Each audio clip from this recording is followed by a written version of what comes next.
সোমবার রাজশাহী বিশ্ববিদ্যালয় গ্রন্থাগারে ঢুকে ৩ শিক্ষার্থীকে বেধড়ক মারধর করে কেন্দ্রীয় ছাত্র সংসদের জিএস সালাউদ্দিন আম্মার সহ রাকসু ও ছাত্র শিবিরের নেতাকর্মীরা। হামলায় এক শিক্ষার্থী আহত হলে হাসপাতালে নেয়ার পথে অ্যাম্বুলেন্স থেকে নামিয়েও পেটায় তারা।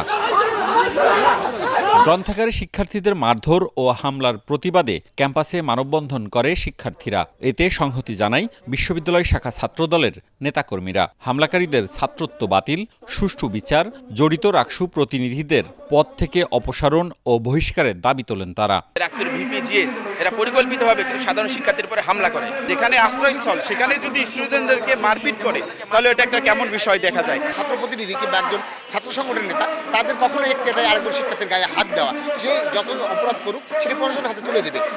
যারা এই শিবিরের সন্ত্রাসীরা জড়িত এই হামলাতে তাদেরকে রাজশাহী বিশ্ববিদ্যালয় বিধি অনুযায়ী আইনের আওতায় নিয়ে আসতে হবে এবং তাদেরকে গ্রেফতার করতে হবে। অ্যান্টিব্যাকটেরিয়াল ফর্মুলা বাসনকে চকচকে জীবাণুমুক্ত করে আমাদের দেয় গ্লিটার গ্যারান্টি।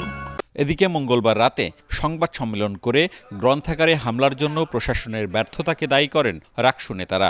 এ নিয়ে সংবাদ প্রকাশ করায় সাংবাদিকদেরও দেয়া হয় হুমকি। রাকসু ভবনে এসে একজনকে হামলা করা হলো, দুইজনকে হামলা করা হলো, একজন রক্তাক্ত করা হলো, সেটা নিয়ে আপনাদের কথা নাই। আমরা লাইব্রেরি শিক্ষার্থীর 20-25 মিনিট নষ্ট হয়েছে, এটা নিয়ে কথা বলেন। সাংবাদিকদের ব্যাপারে আমরা স্টেপ নিবই এবং এই ছাত্রলীগকে ডিফেন্স করার ব্যাপারে যারা নিউজ করছেন আমরা সবগুলো সংগ্রহ করে স্টেপ নিব।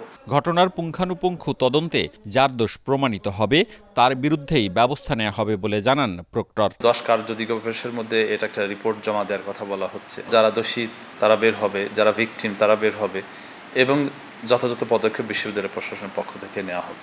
গত সোমবার নারী শিক্ষার্থী উত্ত্যক্তের জেরে প্রক্টর অফিস ও গ্রন্থাগারে 3 শিক্ষার্থীর উপর চড়াও হয় রাকসু ও শিবির নেতারা। পেটানো হয় দফায় দফায়। মওদুদ রানা, সময় সংবাদ, রাজশাহী।